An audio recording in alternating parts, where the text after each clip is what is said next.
What's going on, everybody? Welcome back to the Dose Media Network YouTube channel. I'm Ben Hauver, and today I'm here to tell you the top plays you need to be making on DraftKings in Week 5 for tournaments. If you want to help us out and support the channel, easy way to do so, like this video, subscribe to the channel. We're almost at 500 subs. Every single one helps us. We appreciate all of you. And without further ado, man, let's get into these top plays for tournaments. A lot of interesting ways that you can go on DraftKings this week, and I want to start off here at the running back position with Dalvin Cook at 7,300. With Dalvin Cook here, I mean, I'll just open the game log for a second. You can see how disappointing the start to his season has been. As a guy that we were taking at the back end of the first round all offseason in best ball, to be 4 weeks into the season without a game over 15 points, it's not what you want to see. And, I think one of the big reasons is, there was a lot of offseason hype. We all heard it regarding Minnesota's offensive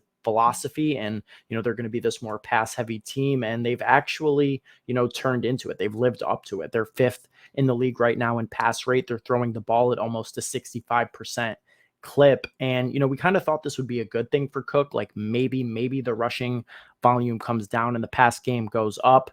That is not what happened, though, because Alexander Madison's role has been growing. He's more than just a strict backup at this point, been playing on 30% of snaps in 3 consecutive games. Last week, he was in on 13 out of 14 third down snaps. So really siphoning this pass game role from Dalvin Cook. But even without it, I think that this just profiles excellently as a Dalvin Cook eruption spot. First of all, price tag is great, 7,300. This is a player that we know has 30 plus games in his range of outcomes. The spot at home, a full touchdown favorite against the Bears. The Bears, by the way, through 4 weeks, worst rushing defense in the league, literally 32nd out of 32 teams, allowing 183 yards rushing alone on the ground to opposing backs. So, I mean, I think 100 yards, 2 touchdowns is a very attainable ceiling game for Dalvin Cook in this spot. I want to be in on it. The Vikings have a top 5 implied team total on the slate, 25.5 as it currently stands. I think the Vikings put up points in this spot. I think they control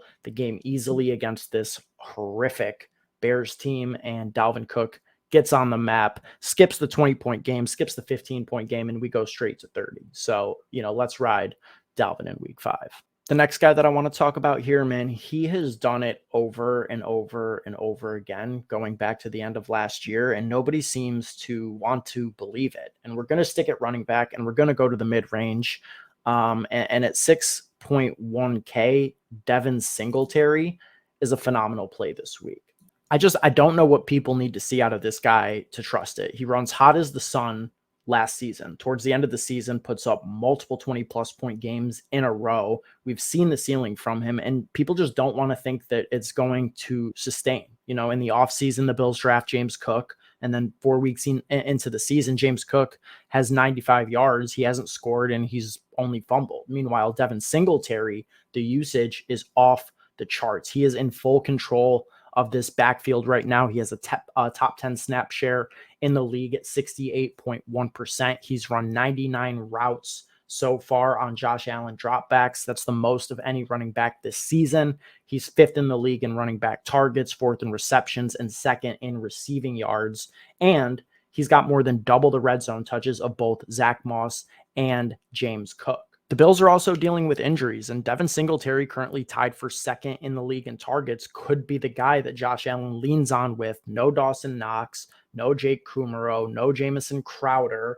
Isaiah McKenzie, could play. He could not play. I don't think it would be shocking to see him miss. So this could be like a very heavily consolidated target share for a Bills offense, currently projected to score the most points on the entire slate. If people want to be off Singletary, be my guest. Keep his ownership down. I think he's going to be under 10% in this spot and offers good leverage on Josh Allen and Steph Diggs. Diggs, I think, is going to get steamed with all the injury concerns around the Bills wide receivers. Josh Allen going to be popular every single week. So you get Singletary in there. Maybe you luck box into 2 touchdowns. It just seems like a perfect spot as 14-point home favorites. All right, it's October, right? That means that Halloween's approaching. It's spooky season, scary hours, and it's going to be more than a few hours of scariness. It's going to be a whole week. It's going to be a scary week, scary Terry McLaurin. Fairly disappointing start to the year for Terry, currently averaging 11.4 fantasy points per game. He's the wide receiver 41 on the season. Definitely not living up to the fourth round offseason ADP. And a big reason for that, I think, is that the target distribution in Washington hasn't played out as expected. Terry McLaurin currently sitting with a 16.2% target share. That's well behind Curtis Samuel, who leads the team with 22%. And then it's, barely better than Jahan Dotson and JD McKissick, each with 13% target shares. So you look at things through that lens, and it might be hard to talk yourself in to the Terry McLaurin bounce back. But let's just think about it like this for a second. Are there any concerns about the talent with Terry McLaurin? I would say absolutely, definitively not. We know that he is a good NFL wide receiver. Second of all, Jahan Dotson is out in this game. Third of all, Curtis Samuel missed practice on Wednesday and Thursday. He is going to play in this game, but he may not be 100%. And hopefully, throughout the course of this week at Commanders practice, Carson Wentz has been using the extra time to develop some much needed chemistry with Terry McLaurin, the best playmaker in this offense. Matchup wise, Titans have allowed the fourth most points to wide receiver over the first month of the season. Terry is currently second in the league in deep targets with 10, sixth in the league in air yards, and first in routes run. This is just setting up as the dream spot for Terry McLaurin, right? We could see the boosted target share this week. We know the talent's there. The matchup is there. The low ownership is going to be there. And for that reason, I'm going to call it right here, right now. 8 receptions, 146 receiving yards, and 2 touchdowns. That will be Terry McLaurin's exact line in week 5, 37.6 DraftKings points. Take it to the bank and cash it. Okay, guys, and to close things off here, I'm not just going to give you one final player. I'm going to give you a 2-piece correlation. The game that you're going to want to be stacking and the players that you're going to want to be playing. I am talking about a little bit of Brown to Brown correlation. AJ Brown, Marquise Brown. This Philly-Arizona game is absolutely, in my opinion, the game that you are going to be wanting to stack this week. Despite this game having the highest total on the main slate at 48.5, most of the players in this game aren't going to be coming with a lot of ownership. I mean, this duo right here, AJ Brown and Marquise Brown, are going to combine for less than 15% cumulative ownership. Devontae Smith has literally no ownership in the projections right now. Zach Ertz, Dallas Goedert, both will be played, but not enough to give you any concern. Jalen Hurts, Kyler Murray. I mean, Kyler Murray's ownership projection right now might be 2%.